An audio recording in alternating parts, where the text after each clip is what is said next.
yaya na veye kobenga kaka kombo ya yaya leki abengi kombo ya yaya wana ekomi kake etumba leki wana munoko awa nyonso 0h30 na biso pe ya réunion ya bamo nyonso ténèbre koki nga na pumbwe muninga pa pumbwe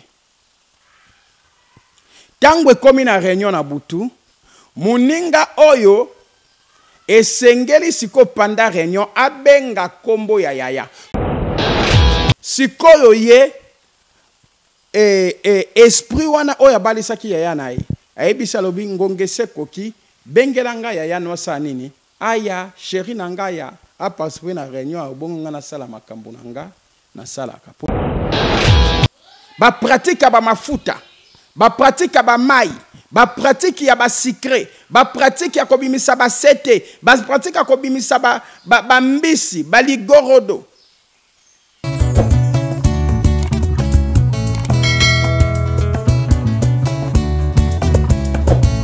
Voilà, très chers fidèles internautes, les abonnés de cette chaîne DVM Daniel TV officiel, c'est encore pour nous un grand plaisir et Rosalie Bosso Nabino pour vous apporter encore cette série de témoignages tous en gros, toujours continuer dans numéro de témoignages.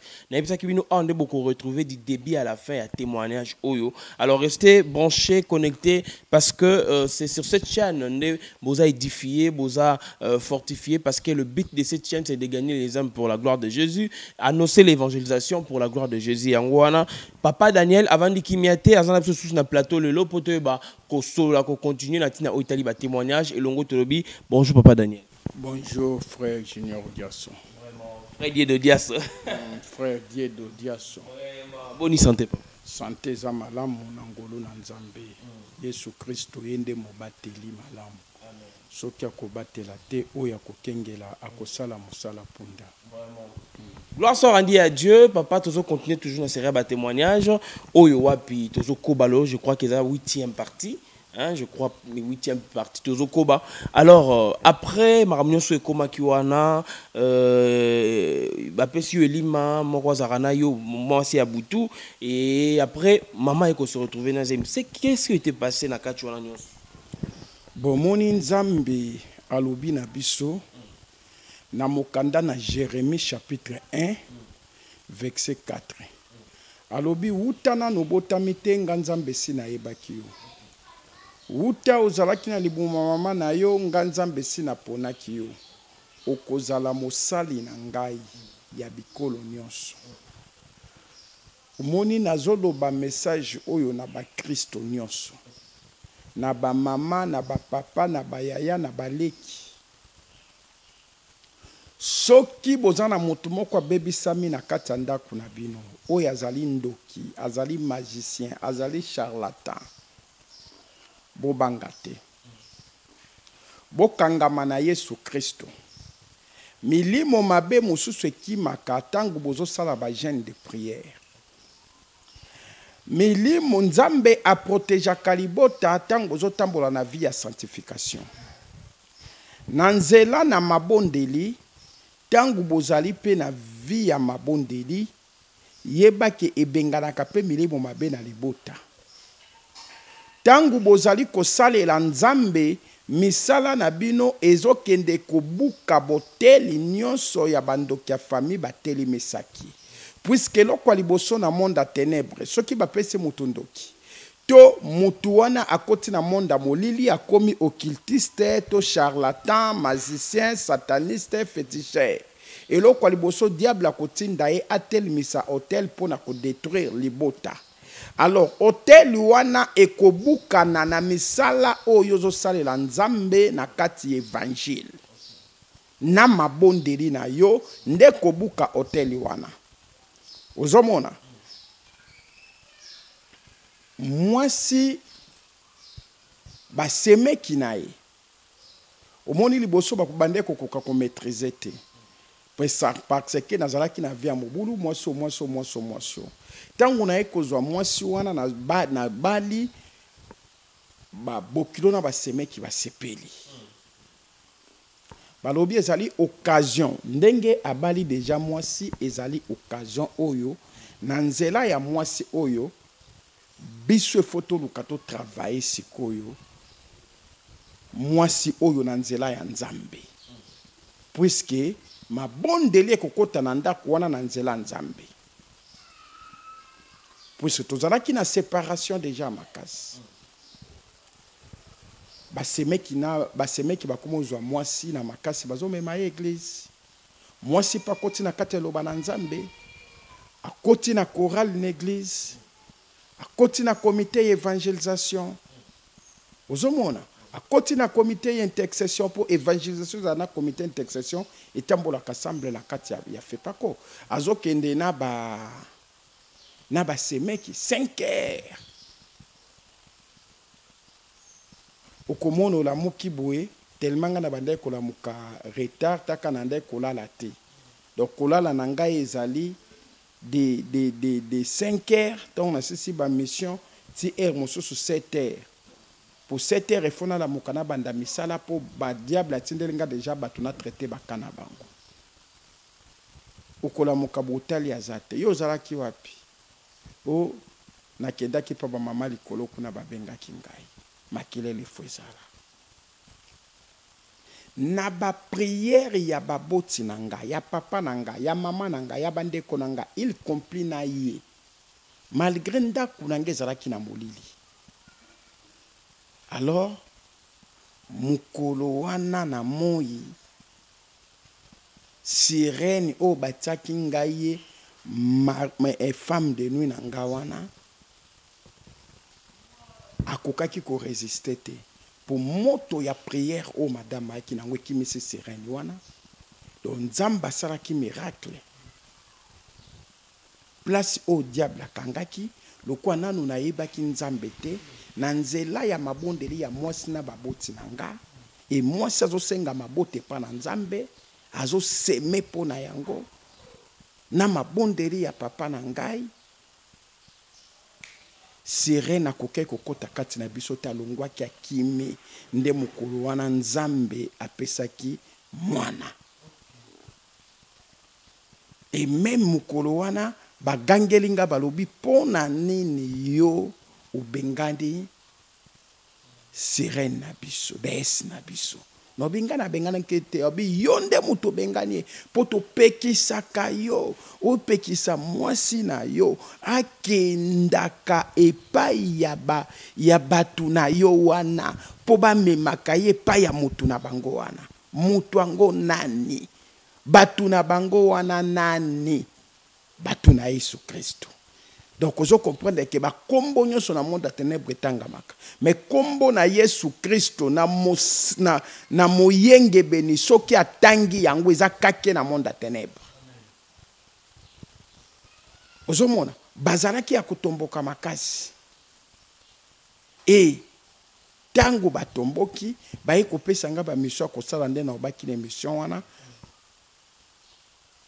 Par après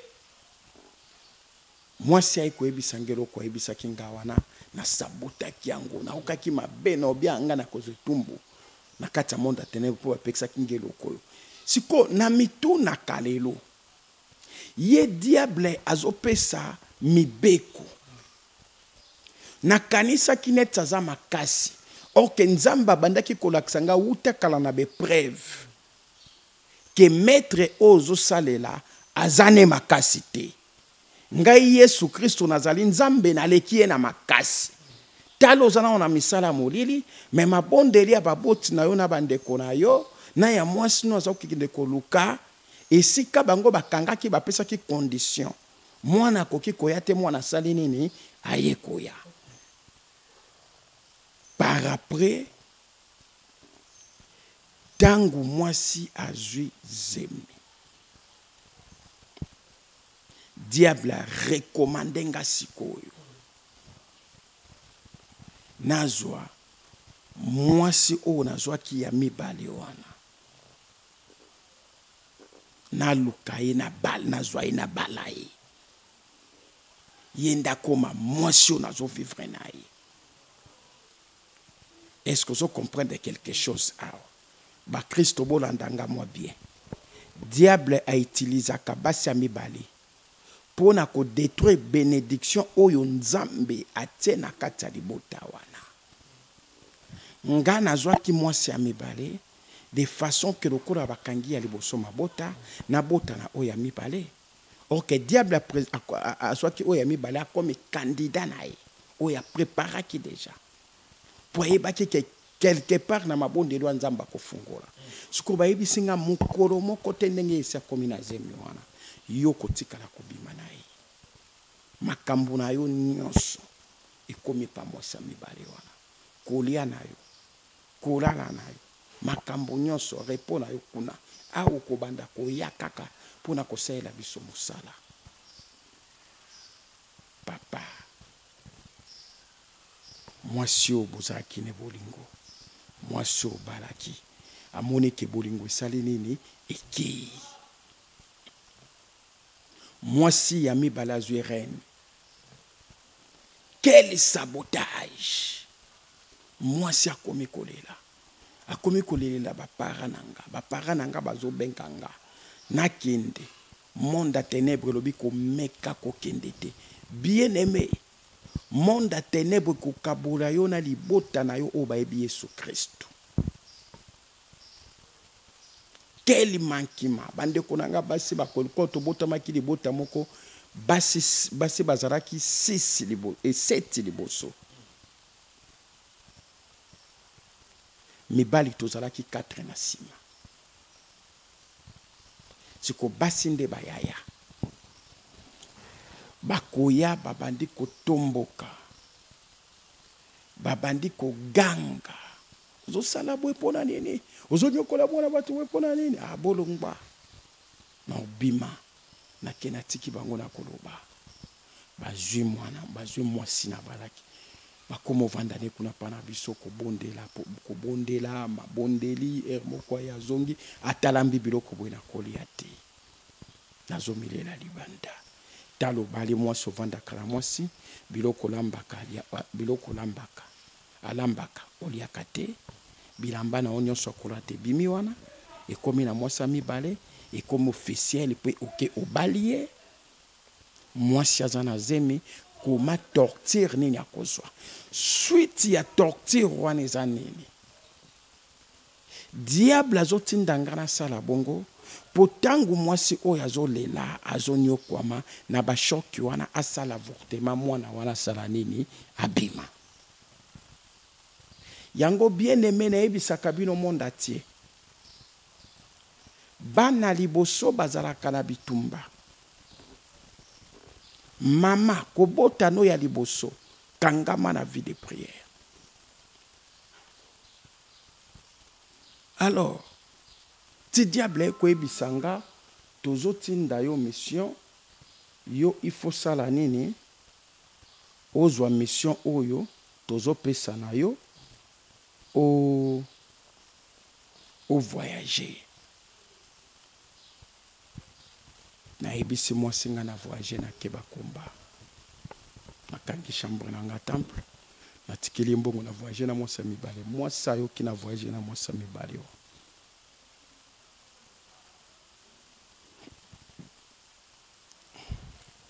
Akangami. Ba memi en hôpital. Ba mabondeli. Diable a komi korukanda boma mwasi wanda na zemi. Ba menace komi. Zemi komi ya ba maladi. Papa na biso ekoloba mbongo mobali na tikira ki okosalela ngo lisusu te. Mbongo kosalela kolia na yo makambo nyonso hôpital ngamo na bakopesa yango. Papa na biso akomi kosoutenir yango na mabondeli. Na uti voyage toye kozonga mwasi ake kobota po bota complication ya makasi. Complication ya ndengali sekite ba minganga balobi fo basala césarienne papa na biso lobi non bako sala césarienne te mulimo papa musali na nzambe epema na kimi sikazali mabondeli mwasi aye kobota tango aye kobota aboti mwana moko ya mwasi nde tokoya kolobela ndenge baki kopesa ngai lisusu mwasi ya mibale oyo ayaki a renforcer lisusu po etengana leka kobala na moi te. Mwasi ya mibale wana mpe azalaki kaka sereine. E bakomaki bombanda na oyo ya liboso wana ekomaki baguerre mpe na monde ya ténèbre. Tokoya kolobela yango na mission oyo ekoya. Alors nazoyebisa bakristo ebele, omoni bakristo ebele bazolela lelo mabote eza te. Nzambe apamboli mwasi nyonso na bana. Étoile ya libala nzambe apesi yango na mwasi. Tangu mwasi ozomona ozwi libala mabote eza te. Ozwi bakisi, oluki bamenganga, balobi ozali malamu. Mais zemi ezoya te. Yeba quelque part entre yo na mobali. Moko na bino aza na femme de nuit, moko na bino aza na mari de nuit. Oya aka kokota na kati na bino. Tangu bozo sangana na mobali, mwasi wana zoto mobali wana kotaka na kati. Yo zomona oza na mobali na yo, mwana mobali note, oza na mari de nuit. Mobali azomona na ana mwasi nanga, ana mwasi nete ana femme de nuit. Ko hésiter te benga numéro eza wana, moto ayebi ndenge bakangaka, yende yebi ndenge bafungolaka. Toko peso ba directive pe toko bondela nzambe okomona Yesu Kristo akokita akopambolo na bana. Mwasi nyonso ozomona libala na yo, soki mobali aye koluka yo ifwa kima. Mobali alingi koya kopesa libala si asololi biloko bandi kosomba suka nango esa kima. Yeba keza na mari de nuit moko azokimisa mobali wana. Ezalaki na minti minanga mona kingabwa, azaki pena camarade nanga kacher. Na otanga kombo na ite publicité za Yesu Kristo. Féticheur makasi na kata kingabwa n'époque wana. Alors ndenge kato bande ko saba recherche bakisi. A côté na catalogue na ye asengi ba matsaye niveau ya fétiche po banda ko gagner mingi. Monde à ténèbres et moni yaya na ye ya mwasi azali na étoile ya libala ya makasi. Pe akomi proche po mobali moko akobala ye. Ba ebisiye pouvoir tope chose simple. Balisa yaya na ya mwasi na butu na esprit na biso oyo. Esprit na biso oyo soko balisiye. Tangu yo zobunda, soki kombe makasi esprit onda okobanda kokota na ringi pona kubundela yo na place na yo. Akobanda kolongisa yo. Ma condition akoma mobali ya yaya na butu salisa bango mariage. Leki a cédé. A invoqué bengi kombo ya na ebimi yaya za na vie de prière te. Puisque moto za na Yesu Kristo ba obenga kombo na yo. Kombo no ekokoma kake ekotumba mutu oyo azobenga yango na kombo na Yesu Kristo soko lobi amen ekokisamela yo au nom puissant de Jésus Christ. A invoqué kombo yane yaya na bimi na kitalatala. A salisi yaya na ye mariage ya butu. Yango moni ezana ba Kristo ebele. Alali azolota ndoto sala mariage ya sepeli. Na mona na kena na église moko sala séminaire. Tantine moko ebi pasteur le na loti ndoto. Nazo sala mariage pasteur obi oui nzamba opeso libala. Na zelise wana kena bi pasteur pona ni bongo. Bondela ye détruit mobali wana butu. Wone eza libala te nzamba akopesa mutu libala na butu te. Nzamba pesa ka mutu libala na nini na moi. Nanya ebiso ki nzamba akopesa mutu libala na butu.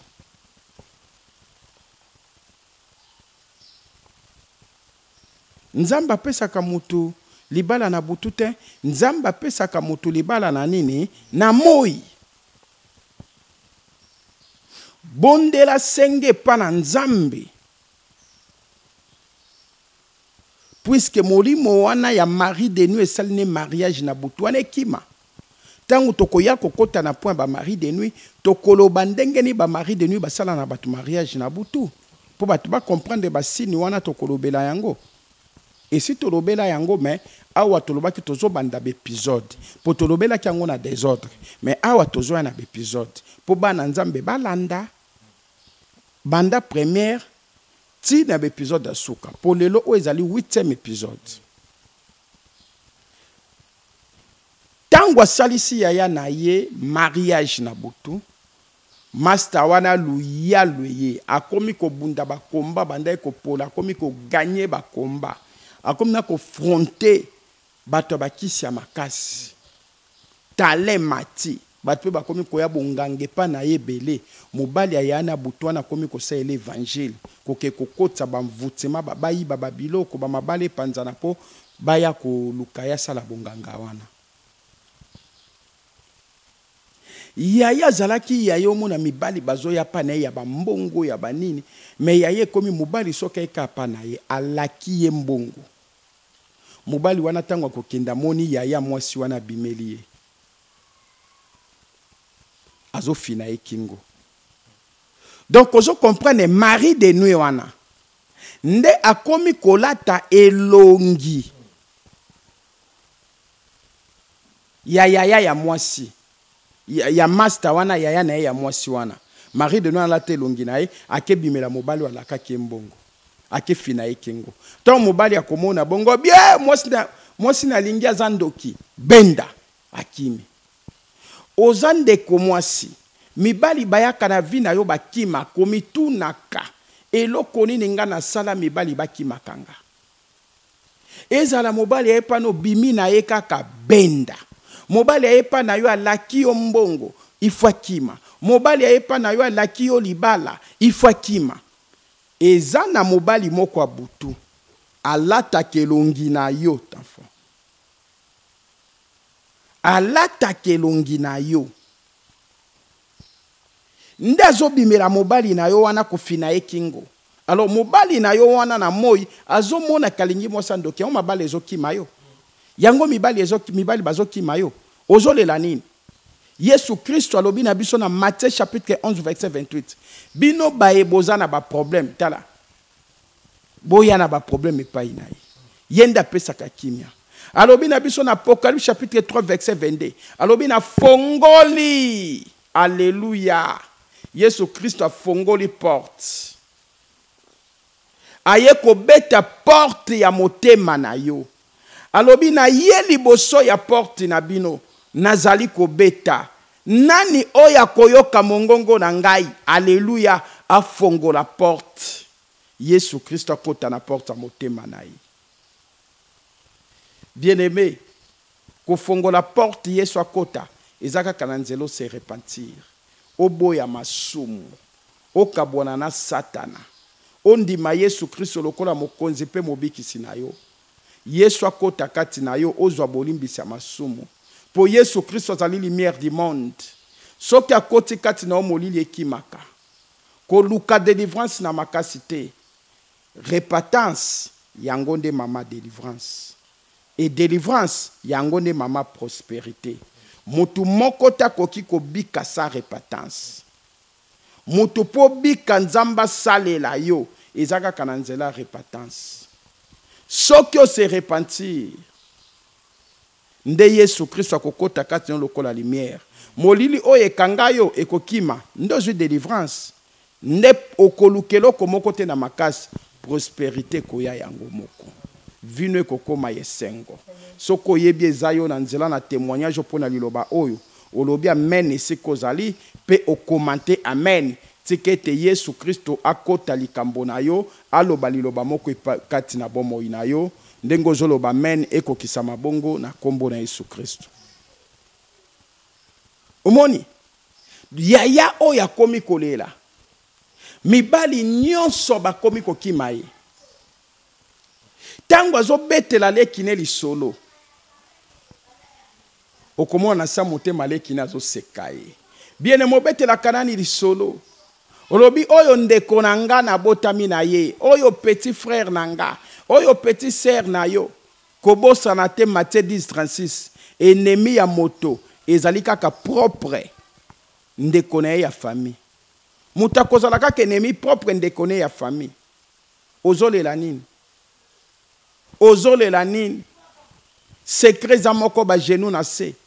Lukelo ngina Yesu Kristo. Master ya betelinga lobi master. Sera komi kolela. Mibali nyonso bakimi. Bakomi kokima. Ye soki baye bazo kima. Aobetelanga lisolo master tango asili senga na koti na kata chambre. Na seki grave. Donc ozomona nga luya lu mikolo étoile ya serre ya libala ne nazo utiliser. Donc mobali wana buto sela nga makambo ya danger. Oza na raison pesa kinga conseil ya se multiplier nandi makor wana. Donc leki ya sepeli azwa succès belé pona ko utiliser étoile ya yaya na ye. À cause à ko utiliser étoile ya yaya na ye, yazwa na ye succès ya bi, azwa ne succès belé. Akoma na ye na succès, akoma na mbongo, akoma ko gagner ba combat catch, mais étoile ya libala yaya na ye, ye ateki yango na butu na mobali ya butu, yaya zola na lisusu pongite, mobali ya butu wana butu nyonso azobima na ye.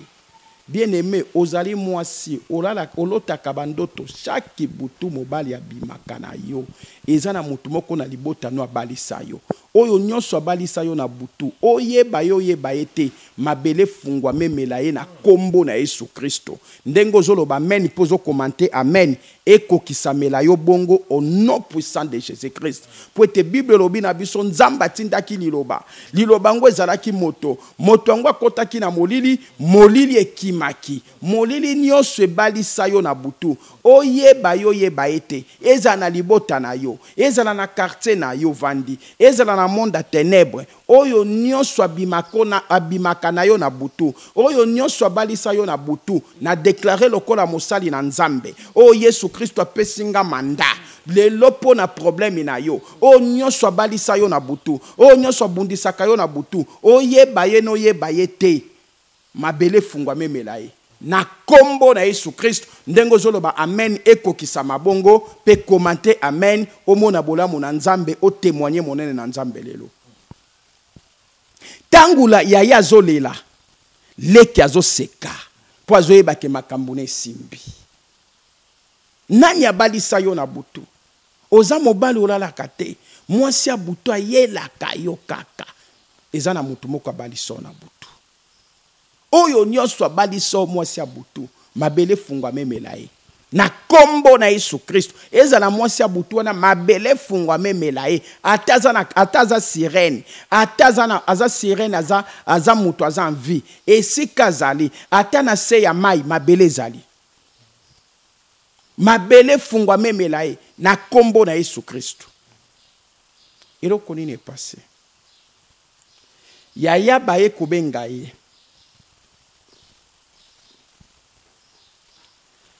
Azalaka na chéri moko akenda poto kala. Chéri na ye place akenda poto wana boye. Atalia bala na poto. Mystique akanisi mwasi na ya tikaka na Kishasa kala. Alinga ya Kishasa atuni petit sœur na ye. Nde nini na otanga komo te po publicité za Yesu Kristo. Lelo mwana mwasi wana zolanda biso ana poto. Poto solola na ye, tangu na bongoli motema, na ebi abenga ngo bongoli motema, muninga na yo tikebwe pona nini, na obi na teya kiye, aboya koyoka. Omoni ndenge mbebone tikala jaune, rouge, eza pona yo, na explika ye ba détail.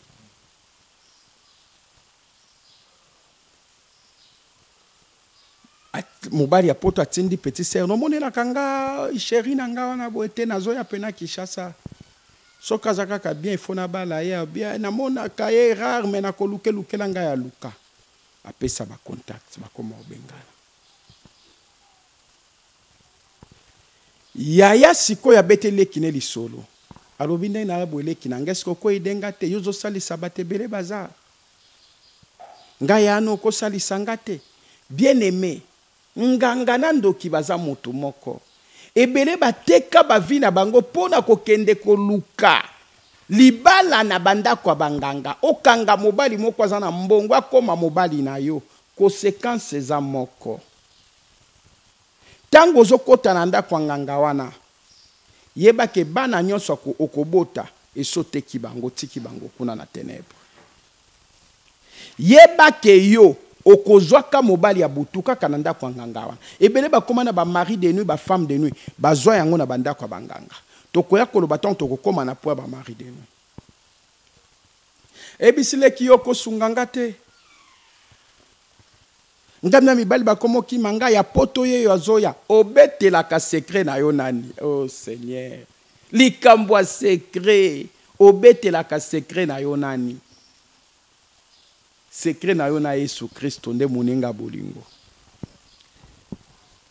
Ozomona yaya sikoyo ayibisileki okosalisanga te. Tala baninga nga mibali bakomo ki manga mobali ya poto ye yo azoya. Ozo travailler batu awa to mona basi bayo kanga mibali bazo bimane sengo bongo nga ya na yo okokengela nga mobali ya poto ta ya balanga za pona bino ngana ena zwaka mbongo na salisa bino te leki ya seko bito kotalango oke leki ebi akosalango te po esi ateka ya na butu abalisa na butu abiso ozo seka soko kosalango te na oluka nga camarade no na vasco sa elanga ngo leki ya seki kaka leki ekobetela ngai. Mobali abengi yaya akomi agité. Ah mobali azoya mobali otangwa kwazo tokutene kaka mari de nuit akolanda e. Ba sokoli abeteli muninga ne moko 6. Bake bavaya na muninga. Bien aimé yoka. Ezana banteni pe ya nzambe bazali. Attention. Soko zingolu yakobetela anteni ya nzambe lisolo. Yeba ke nzamba koyoka yango akosunga yo.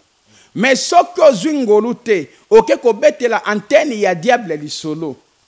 Yeba diable akangi yo. Donc quelque part malheur pesa bon. Mais secret na yo na nzambe. Zalaka kana vie de prière eloko ya mutuya. Po nzamba salelaka mutu nyonso ndenge moko te. Eloko nini passé? Bando so anandeko nyo kondi bwende nyo bia atikanga na ba problème. Soki kaka mobali ayepa nanga, mibali bakomo kimanga. Soka la kinga mbongo akelibela. Soka to bimina akelibela. Na o comprendre te eloko ango. Siko mobali nanga moko akenda poto lelo 9 ans. Leki na mwasa kolukanga apenga numéro ne to komo solola. Azo ya déjà. Nazo banga. Yepe soka ya kokima.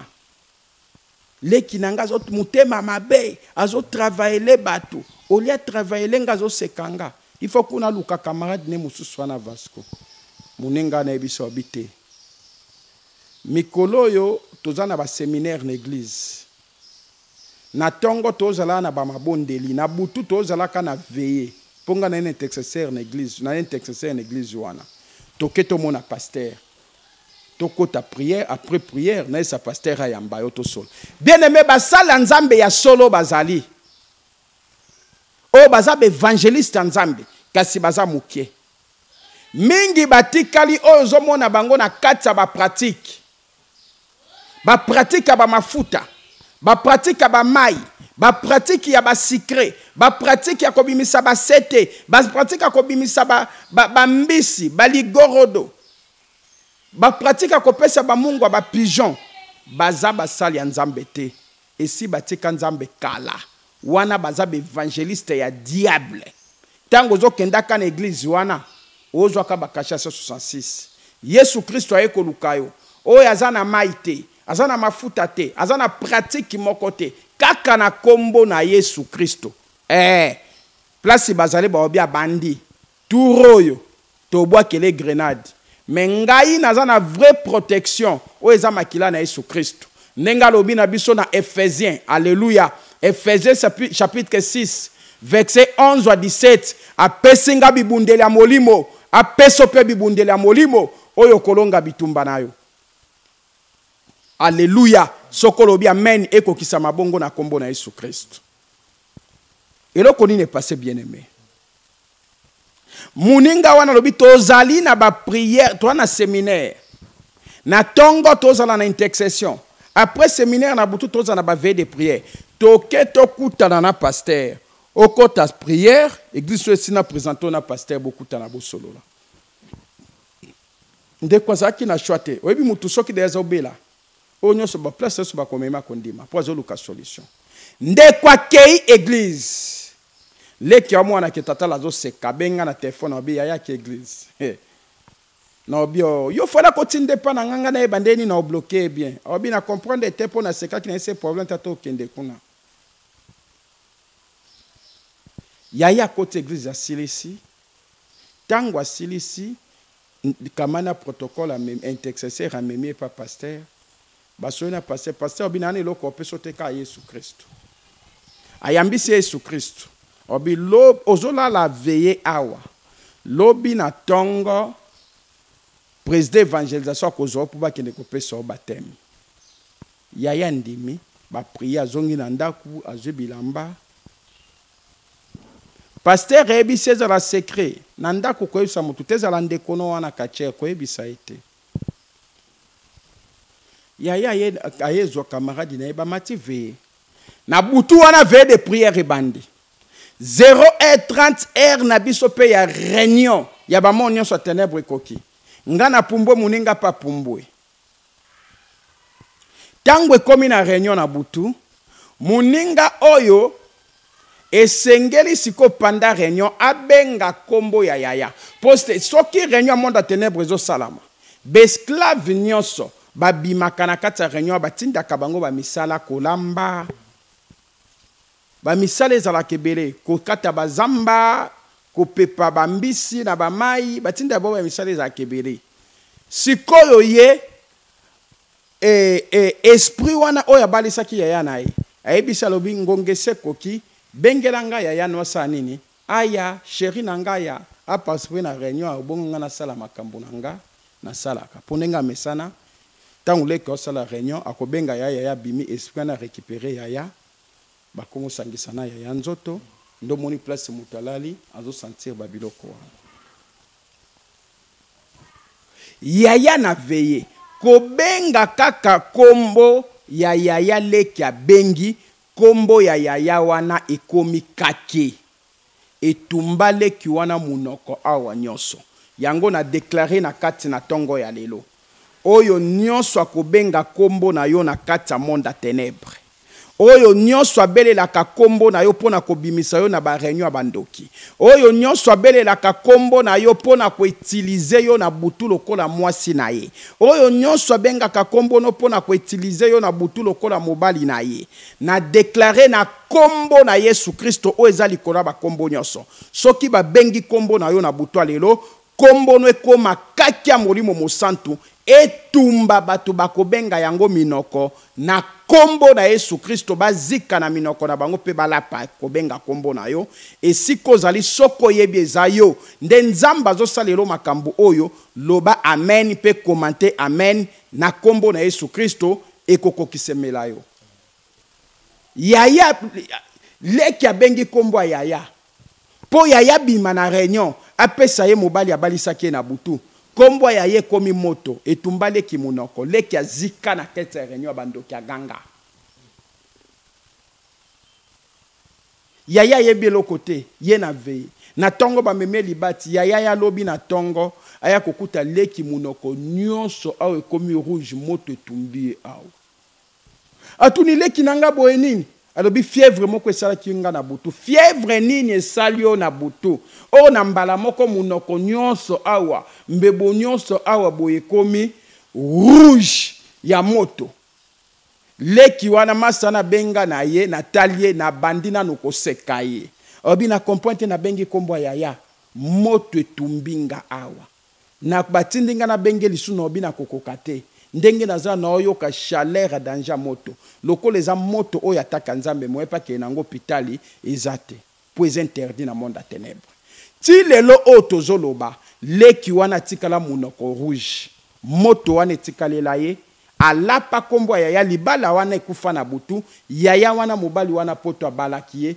bakendaki poto ozomona bana na nzambe tango avolala bondela nzambe loba nzambe natiki kombo na nga na maboko na yo natiki kombo bana na nga na maboko ya Yesu Kristo oyo nyonso etilizaka bakombo na biso ekoma kake bien aimé nzambe apesi biso bokonzi na liloba Ya lobi na biso na mokanda na Jean chapitre 14 verset 14. Nyonso verset 13 à 14. Nyonso tokosenga na kombo na Yesu Kristo ekopesa mela biso. Tikaka kombo na ona maboko na Nzambe. Nzamba tili na fungola ba secret. Makambo na monaki panda 24 ans. Ba Kristo oto bande komeka ko simba. Ndenge Yesu Kristo bande ko zongsela biso ba retour. Muninga o lelo atikala mbebo rouge. Awa nyonso koma rouge tikota mandefu. Kombo yaya na ya balisaki. Tangu yaya na ke koluka Yesu Kristo kombo ne komaki kake. Nalingi ba Kristo nyonso bolandi mission oyo. Yesu akomisa ba kombo na bino kake ya molimo mo santo. O nyonso akoutiliser yango na butu. Azika munoko na kombo na Yesu Kristo. Esiko zali olobi amen po commenter amen wana. Osimbi motema no na bondeli po na yo. Nzamba lola nzambe na bolingo nzambe na nguya. Tozali na nzambe mosusu te lokola yo papa. Yango to tomboli kombo na yo likolo ba kombo nyonso. Papa tika ete bana na yo nyonso o bakolanda émission oyo. Komisa bango bakake. Komisa libota na bango bakake. Bana na bango bakoma bakake. Oyo nyonso ako utiliser ba kombo na bango na butu. Ba kombo na biso bana nwe koma kake. Etumba bandoki ya mabota na biso minoko. Etumba bandoki ya quartier na biso minoko. Etumba monde nyonso a ténèbres minoko. Oyo bako benga kombo na biso na butu pona ko utiliser yango minoko na bango ekoma moto etumbama na kombo na Yesu Kristo yolobi na biso nzambe na mukanda na Esaïe chapitre 44 verset 26. Okokisi maloba oyo ebimi na mosali na yo papa o nyonso na senge pa inona nzela na liloba oyo pe na mabondeli oyo ekokisa malikolo abana na yo nguya molimo mosanto akita akota na kati na liloba oyo pe na libondeli oyo asala musala ko bandalelo kino seko na seko na kombo na Yesu Kristo mokonzi pe mobiksi na biso to bonde na kondima tolobi amen. Amen amen amen bana na nzambe na pesi bino nyonso mbote mama nanga Thérèse bambote belé sukozali papa nangai nangola a Thomas papa Thomas bambote belé nzamba mona yo akota likambo na bundelo na libota na yo pasteur Ezekiel esikozali bambote belé nzamba zala na yo et na pesi sumbote na pasteur Blaise na France Blaise Pongo Blaise Pongo mon ami pasteur oya soutenenga pe na mabondeli et akabwana kana ba pasteur rebele kabwana pasteur rebele to koya ngona témoignage kabwana na bango tant to sali relation na ebo bezo kanga mana kacher féticheur nini OK mission pa nzambe za kina kati Blaise Pongo bambote belé et na pesi mbote pe belé na évangéliste international Bibi Ishingo Bibi Ishingo Bibi Ishingo na pesie bambote belé Bibi Ishingo odia na pesi bambote belé na Patricia Mundele na pesi bambote belé pe na Patricia Mundele na Belgique et tobosanite Mama Jessica pe na Belgique bambote belé na pesi bambote belé na mwana nanga exaucé na Angleterre wana mwana nanga aza na Angleterre mwana nanga mobali exaucé muzo na Ritinsele na pesi bango bambote belé na pesi bambote belé na Intex 16 oyo alala kate pona kobondela pona la bonne nouvelle alala kate pona kobondela pona la bonne nouvelle Mama Jetou Mama Jetou États-Unis bambote belé papa Pati bambote belé Mama Chacha webike et batebele baloba ke basi boki kote atemel moi si soka telemi na bonzambe nzamba salela kabasi makasi koleka meme bali Mama Chacha siko zali intercesseur bambote belé papa Junior bambote belé Mama Thérèse Mbangani Kabala intercesseur makasi bambote belé pungu kanku pungu siko zali Lisette na Lubumbashi bambote belé nzamba mona yo na pesi mbote na ba Kristo nyonso papa nanga Chibin papa nanga Airego Aidine Abala représentant égal ya Fepako nzambe malamu wana père spirituel nanga papa Chibin Chibamba Dieudonné wana nde Anania nanga oyo Yesu atindaki et pas Paul nde papa Chibe. Nzamba mona bino, soki Yesu Christ azongi te to continuer témoignage. Mosu na 9e partie to 10e partie. Boko zo pe témoignage à moi sinanga, mais tous en amno to continuer ba témoignage. Boko zo pe témoignage ya mama Moboti. Na bande konanga basi na ya mibali. Ponga na témoignage vivant. Boko zo pe ba témoignage na bande konabiso msu ya quartier. Quand ndenge to baina mno na épisode, ou eza 8e épisode. Tokute no na 9e épisode soki Yesu Kristo azongi te bambote belé busika bozali nzamba mona bino a salela bino bolamu. Amen. Un grand merci, merci pour votre fidélité, merci pour tout. Je salue toute la famille Diasso, je salue Balanos Nzambe. Donc retrouvons-nous bel et bien prochainement. Bye.